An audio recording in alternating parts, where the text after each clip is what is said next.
어렸을 때부터 다녔던 교회에서 청소년 시절, 청년 시절 가운데 목사님께서 해주셨던 말씀 가운데 기억에 남는 것이 하나 있습니다. 희생이 권위요, 헌신이 능력이다 라고 하는 말이었습니다.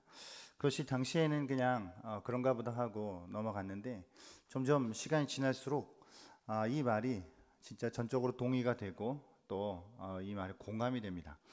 희생이 권위이고 헌신이 능력이다 라고 하는 것이죠.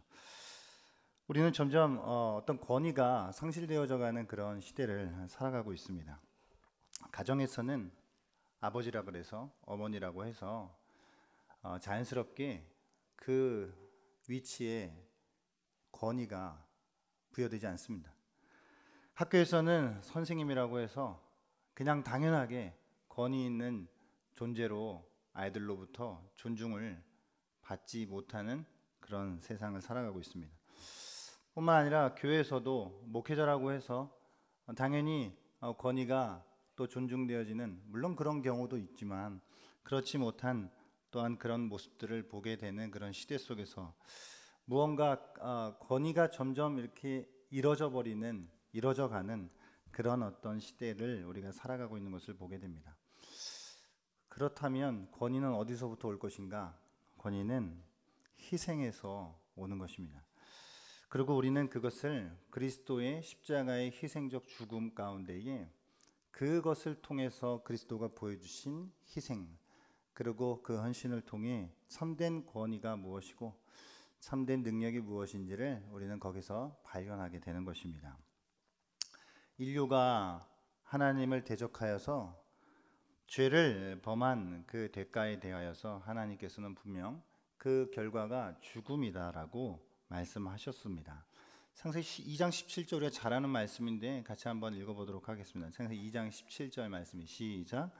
선악을 알게 하는 나무의 열매는 먹지 말라. 내가 먹는 날에는 반드시 죽으리라 하시니라. 아멘. 죄를 범한 것, 하나님께서 명령한 것을 어기는 것에 대하여 대가가, 그 결과가 죽음이라고 하는 것입니다. 반드시 죽을 것이다 라고 하는 말씀을 해주신 것입니다. 그래서 결국 하나님 앞에 죄를 범한 인간에게는 그 대가로서, 죄에 대한 대가로서 죽음이 찾아오게 되었습니다. 오직 죽음으로만 죄의 문제를 해결할 수 있는 상황이 되었던 것입니다. 그것을 신약 성경에서 바울은 이렇게 다른 방식으로 표현하고 있는 것을 보는데, 로마서 6장 23절 말씀입니다. 우리 같이 한번 로마서 6장 23절 말씀 함께 읽겠습니다. 시작. 죄의 싹은 사망이요 하나님의 은사는 그리스도 예수 우리 주 안에 있는 영생이니라. 아멘. 죄의 싹은 사망입니다. 죄의 대가가 죽음이요 사망이라고 하는 것입니다.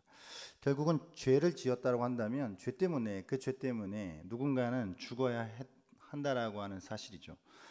하나님의 공의롭고 거룩한 성품, 하나님의 그 성품에는 죄를 그냥 없다라고, 그냥 안 지은 것으로 쳐, 그냥 없던 걸로 쳐라고 할 수 없습니다. 그것을 그냥 눈 감아 둘 수 없는 것입니다. 결국 이 말은 누군가는 죽어야 했던 것이고 피를 흘려야만 그 죄의 문제가 비로소 그때 해결될 수 있다라고 하는 것이죠.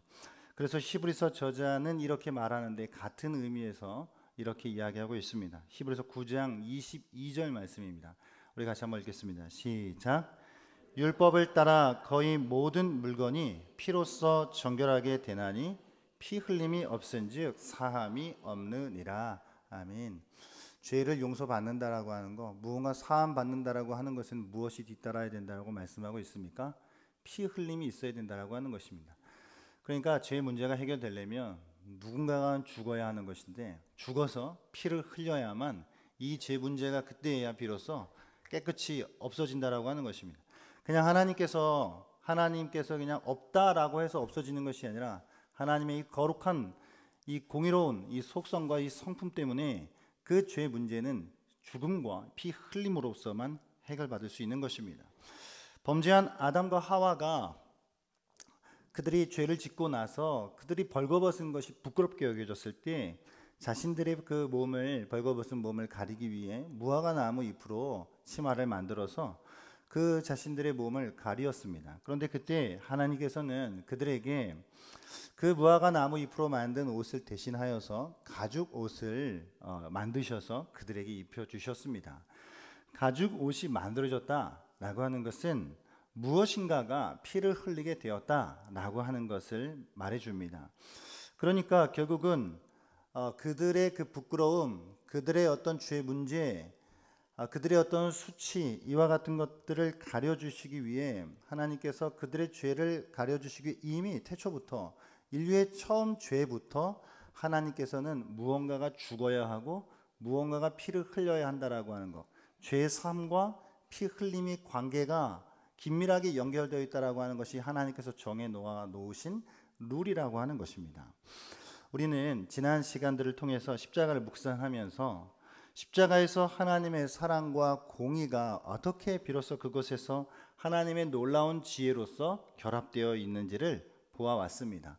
그래서 십자가는 하나님의 사랑이요 하나님의 공의일 뿐만이 아니라 그곳에서 우리는 어마어마한 하나님의 지혜를 엿볼 수 있다고 말씀드렸습니다.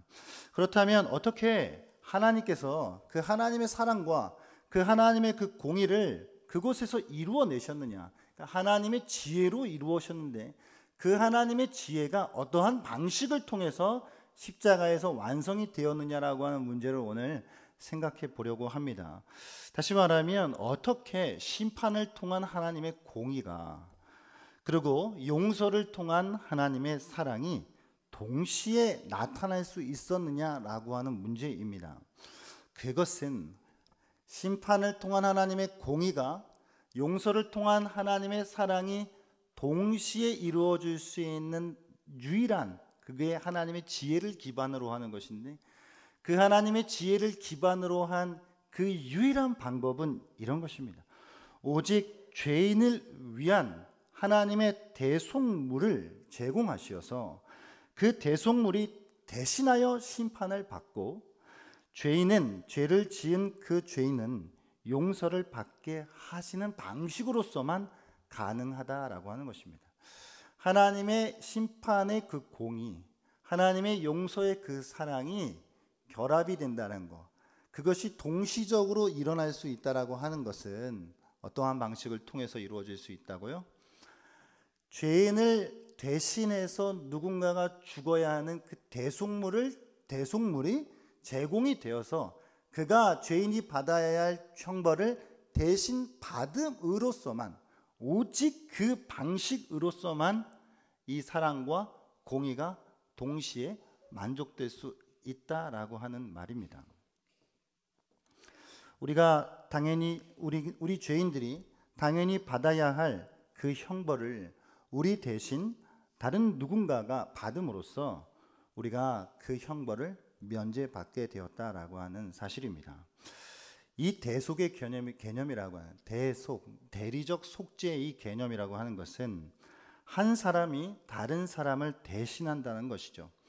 특별히 한 사람이 다른 사람의 형벌을 대신 받음으로써 그를 그 형벌에서 풀어주기 위하여서 대신한다라고 하는 것입니다. 오늘 이 희생이라고 하는 것, 십자가에서 드러난 이 희생이라고 하는 것에 있어서 대속의 개념이 매우 핵심입니다. 대신하였다라고 하는 것, 무엇인가를 대신하여서 죽었다라고 하는 이것이 이 십자가에서 드러난 희생의 핵심적인 문제입니다. 그러므로 이 대속의 개념은 죄와 구원의 핵심을, 아주 본질적인 그런 위치를 차지한다고 말할 수 있습니다. 왜냐하면 죄의 본질이라고 하는 것은 인간이 자기 자신으로 하나님을 대신했기 때문입니다. 하나님이 있어야 할 자리에 인간이 대신 그 자리에 놓인 그것이 죄의 본질입니다.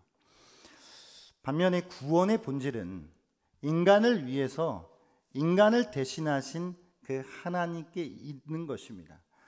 죄의 본질은 하나님을 대신해서 인간이 그 자리에 앉은 것이고, 구원의 본질은 인간을 대신해서 하나님이 그 자리에 올라가신 것입니다. 그러므로 이 대속의 개념, 대신 속죄한다라고 하는 개념은 죄와 구원의 문제에 있어서 매우 핵심적인 사상입니다. 인간은 하나님에 대항하여서 자기를 주장하면서 오직 하나님께만 해당할 수 있는 그 자리에, 하나님만이 앉을 수 있는 그 자리에 자기를 대신 올려놓습니다. 그런데 하나님은 인간을 위하여서 자신을 희생시키시고 오직 인간이 있어야 할 자리에 자신이 대신 그 자리에 올라가십니다. 인간은 오직 하나님께만 속한 특별한 권리를 주장했지만 하나님께서는 오직 인간에게만 속한 형벌을 대신하여서 받으셨습니다. 하나님께서 결국 이 대리적인 속죄 제사로 세상을 구원하기로 작정하셨습니다. 그래서 이 구원의 방식을 이미 오래전 아브라함 때로부터 하나님께서는 그것을 계시해 주셨고, 그 아브라함의 아들 이삭의 희생 제사로 그 대속의 제사가 실물로 이삭에게 가르쳐 줬습니다. 이삭은 원래 자신이 죽어야 했던 그 제사에서 자신을 대신하여 죽은 그 어린 양을 본인이 제사함으로써 훗날 인간의 죄가 어떻게 어떠한 방식으로 속해질 수 있는지에 대한 것을 미리 볼 수 있었고 그곳에서 교훈을 얻을 수 있었던 것입니다. 그러므로 인간의 죄를 위한 대속적 이 제사, 이 대속적 죽음은 이미 하나님께서 인간의 첫 범죄부터 계속하여서 나타내신 구속의 방식입니다. 하나님은 인류를 구원하시기 위해 한 사람의 의인을 죄로 정하여 모든 사람의 속전으로 죄에 대한 값으로 죽게 하셨습니다. 죄값은 사망인데 한 사람이 모든 사람을 대신하여 죽었으므로 모든 사람이 죽은 것이 되었습니다. 그러므로 그리스도의 죽음은 대리적인 속죄입니다. 또한 피 흘림이 있어야 죄를 속하는 것인데 예수 그리스도가 모든 사람들을 대신하여서 피 흘림으로 모든 사람의 죄가 용서된 것입니다. 그것을 바울은 로마서 5장 18절에서 이렇게 표현하고 있습니다. 로마서 5장 18절 말씀 함께 있습니다. 시작. 그런즉 한 범죄로 많은 사람이 정죄에 이른 것 같이 한 의로운 행위로 말미암아 많은 사람이 의롭다 하심을 받아 생명에 이르렀느니라. 아멘. 하나님께서는 결국 거룩을 희생시키시고 사랑, 그러니까 공의를 희생시키시면서까지 사랑을 행하고자 하지 않으셨고 반대로 사랑을 희생하시면서까지 공의를 행하고자 하지 않으셨습니다. 거룩도 희생되지 않았고, 그러니까 공의도 희생되지 않았고 사랑도 희생되지 않았습니다. 바로 하나님 자기 자신이 희생하심으로써 사랑과 공의 이 두 가지를 모두 만족시키신 것입니다. 이것이 십자가에서 죽으신 십자가의 희생적 죽음입니다. 하나님은 자신이 대신 희생되시어서 죄인이 담당해야 할 심판을 담당함으로써 자신의 공의와 사랑, 그것을 만족시키셨다라고 말할 수 있습니다. 이와 같은 이 대속적 죽음을 우리는 이미 구약의 제사들을 통해서 보아왔습니다. 구약의 많은 제사들은 이 구속에 대한 대속적 죽음, 이 대리적 속죄에 대한 개념을 구약 제사들은 이미 그림자로서 그것들을 담아왔습니다. 그리스도의 대속적 죽음은 구약 제사가 1500년 이상 그 유다 백성들에게, 이스라엘 백성들에게 가르쳐 왔고 지시해 온 그 참 속죄 제사가 됩니다. 구약 시대의 제사자는, 제사를 드리는 그 사람은 제물을 가지고 와서 그 위에 안수하고 그 제물을 죽입니다. 제물을 바치는 그 사람은 그 동물에게 안수함으로써 분명하게 스스로를 그 동물과 동일시 여기고 그 제물이 자기를 대신한다라고 하는 것을 엄숙하게 그 자리에서 표현하였습니다. 표시하게 된 것입니다. 그러므로 제사를 드리는 그 사람을 대신하여 소가 됐든 양이 됐든 그 제물이 죽임을 당하게 된 것이죠.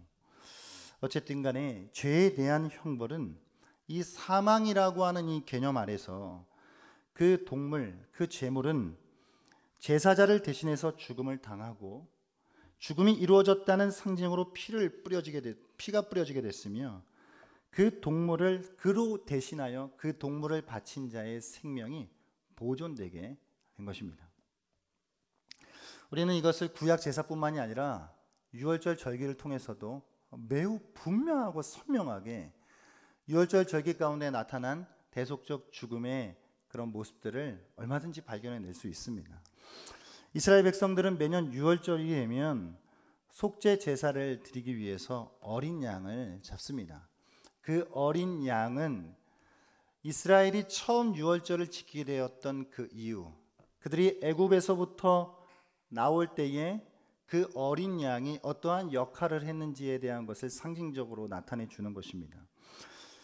그들이 모든 애굽의 장자가 죽게 되어지는 그 상황 속에서 그들을 대신하여, 그 장자를 대신하여 어린 양을 죽이고 그 피를 바름으로써 그 죽음의 사자가 그 집을 넘어가게 함으로 대신 장자들이 살게 만들었었던 그 하나님의 그 섭리, 그것이 이 유월절 어린 양을 통해서 우리가 보게 되는 대속적 죽음에 대한 개념입니다.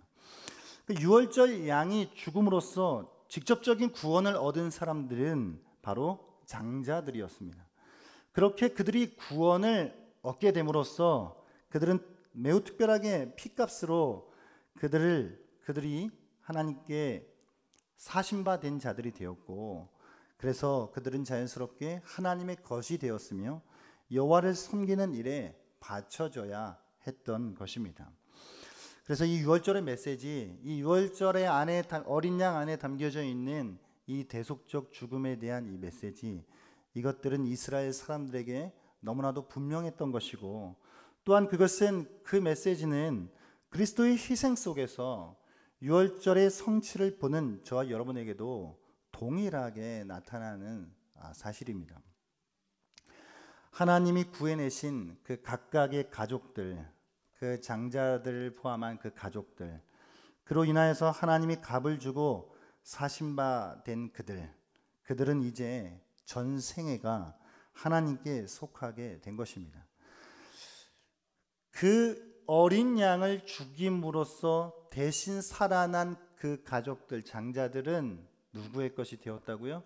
하나님의 것이 된 사람들입니다. 그러므로 그들은 하나님께 바쳐진 삶이 된 것입니다. 그것이 오늘날 예수 그리스도의 어린 양, 유월절 어린 양으로 대신 우리를 위해 죽으신 그리스도의 그 죽음의 혜택을 입은 저와 여러분에게 동일하게 적용이 되어진다라고 할 때에 예수 그리스도의 어린 양 죽음을 통해 우리가 살아남을 받았으므로 이제 저와 여러분은 누구의 것이 되는 것입니까? 하나님의 것이 되는 것입니다. 우리의 생애도 하나님 앞에 전적으로 바쳐져야 할 것이 되었다라고 하는 말입니다. 이것이 바로 자기 봉헌의 삶입니다. 예수의 죽음은 속죄이기도 했지만 이것은 다른 말로 하나님의 진노를 진정시킨 화해이기도 했습니다. 하나님의 사랑이 하나님의 자기 희생에 의하여 하나님의 진노를 이기신 것입니다. 그래서 이제 우리가 유월절 어린 양의 그 죽음을 통해 하나님 앞에 대신 살아난 자들이 되었고, 이제 그렇게 대신 산 자들 된 우리는 하나님 앞에 바쳐져야 하는, 우리의 삶을, 우리의 전생애를 하나님 앞에 드려져야 하는 그런 삶을 살아야 하는 자들이 되었을 뿐만이 아니라, 그리스도의 이 희생 죽음은 단지 하나님 앞에 속죄의 제사뿐만이 아니라 화목 제물이 되었으므로 이제 저와 여러분은 하나님과 친교를 누릴 수 있는 화해가 이루어졌으므로 하나님과의 교제의 길이 열리게 된 그런 자들이 되었다라고 하는 것입니다. 우리 안에 신분적 변화가 생겨서 이제 저와 여러분은 하나님의 자녀가 되었고 하나님의 거룩한 백성이 되는 변화가 우리 가운데서 이루어졌다라고 하는 사실입니다. 이제 우리는 그리스도의 대속적 희생 제사인 십자가로 인해서 하나님과 화해하였고 하나님과 교제를 누릴 수 있는 길이 열리었습니다. 예수의 십자가가 하나님과 우리 사이에 연결다리가 되어 이제 우리 모두는 하나님과 친밀함을 얻게 되었습니다. 그러므로 그리스도의 이 대속적인 죽음을 통해 우리가 얻을 수 있는 교훈은 하나님 앞에 우리의 삶을 드려야 하는, 우리의 전생애가 하나님 앞에 바쳐져야 하는 자기 봉헌의 삶이 되어야 할 뿐만이 아니라 하나님께서 이루신 그 죽음이 속죄의 제사요 화목의 제사가 되었으니 이제 우리도 하나님 앞에 친밀한 교제를 누릴 수 있는 길이 열리어서 이제 우리는 얼마든지 하나님 앞에 그와 같은 친밀함을 얼마든지 누릴 수 있는 자격을 얻게 되었다라고 하는 사실입니다. 이것을 저와 여러분이 다시 한번 이 십자가의 죽음을 통하여서, 이 희생적 죽음을 통하여서 이 사실을 다시 한번 깨닫고 주님 앞에 우리의 삶을 온전히 바치며 하나님께서 우리에게 열어놓으신 그 화목의 길, 그 친교의 길을 우리가 마음껏 누리는 삶을 살아가시는 저와 여러분 되기를 바랍니다. 마지막으로 십자가를 통하여 성취된 것은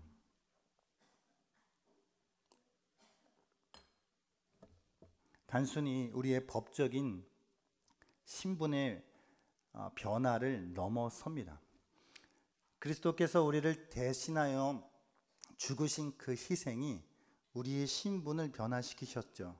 우리는 이제 원수된 자에서 하나님의 자녀가 되었고 죄인에서 의인이 되었습니다. 우리의 신분에는 놀라운 변화가 이루어진 것입니다. 그러나 그리스도의 십자가의 희생 제사는 우리 안에 이런 외적인 신분의 변화를 넘어서게 되었습니다. 무슨 말씀이냐면 십자가에서 하나님의 희생적 사랑을 본 사람들, 그 희생적 사랑을 진실로 그것을 보고 그것을 깨달은, 그것을 자신 안에 성령을 통하여 얻게 된 그 사람들은 이제 그것을 통하여서 모든 관점과 우리의 모든 성품이 근본적으로 변화되게 되었다라고 하는 것입니다. 이제 그리스도가 우리를 위해 죽으신 그 죽음이 얼마나 큰 희생인지를 아는 그 사람들은 이제 우리 안에 신분만의 변화가 이루어진 것이 아니라 우리도 역시나 이제 희생의 삶으로 나아갈 수 있는 길이, 그 문이 열렸다라고 하는 사실입니다.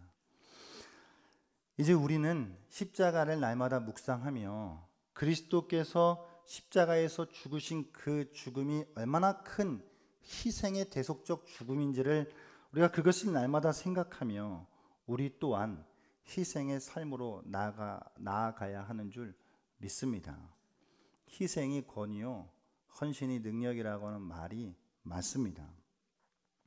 우리의 희생으로, 나 자신의 희생으로 우리의 가정이 살아나는 것이고 나 자신의 희생으로 교회가 살아나는 것이고 나 자신의 희생으로 우리가 속한 공동체가 생명을 회복하는 것입니다.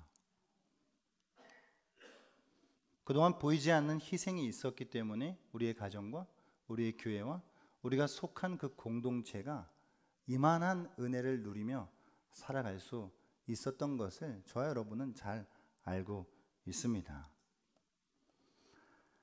교회 안에는, 가정 안에는 똑똑한 사람이 없어서 망하는 게 아니라 희생하는 사람이 없기 때문에 망하는 것입니다. 저 자신에게 던지는 말입니다. 나 죽어도 못해. 난 죽어도 못해. 이 말이 없어져야 합니다. 저에게 던지는 말입니다. 나 죽어도 못해라고 하는 말은 죽으면 됩니다.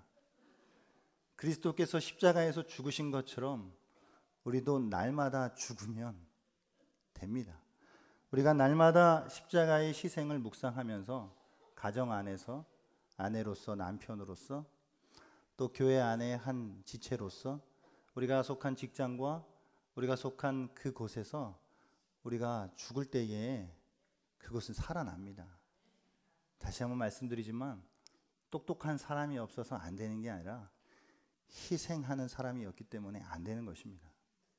오늘 하나님께서는 이 말씀을 통해 그리스도께서 이루신 이 위대한 희생의 죽음을 통해 날마다 우리가 십자가를 묵상하면서 우리도 죽어야 하는 것입니다. 나 죽어도 못해가 아니라 죽으면 됩니다. 우리를 죽이는 이 희생의 우리의 삶을 통해 우리를 대신 속량하신, 값을 주고 대신 사신 그 그리스도의 죽음을 우리가 다시 한번 기억하면서 우리도 하나님 앞에 장자들이 된 것처럼, 유월절 장자가 나라고 하는 그 생각으로 하나님 앞에 바쳐지는, 온전히 우리의 전 생애를 하나님 앞에 봉헌하며 헌신하는 삶을 살아가는 저 여러분 되기를 간절히 소망합니다. 그래서 정말 우리 가정 안에서 뭔가 우리의 작은 것부터의 안에서 이루어지는 우리의 희생을 통해, 우리 교회 공동체 안에서 작은 것부터 이루어지는 우리의 희생을 통해서 내가 조금 더 땀을 흘리고 내가 조금 더 나를 꺾어내고, 희생의 가장 방해가 되는 것은 나입니다. 나 죽어도 못해. 나죠, 나. 나가 없어지면 희생은 이루어지는 것이고, 그 희생을 통하여서 그 안에 생명의 꽃과 생명의 열매가 맺어지는 역사가 일어날 줄 믿습니다. 그렇게 살아가는 저 여러분 되시길 소망합니다. 기도하겠습니다.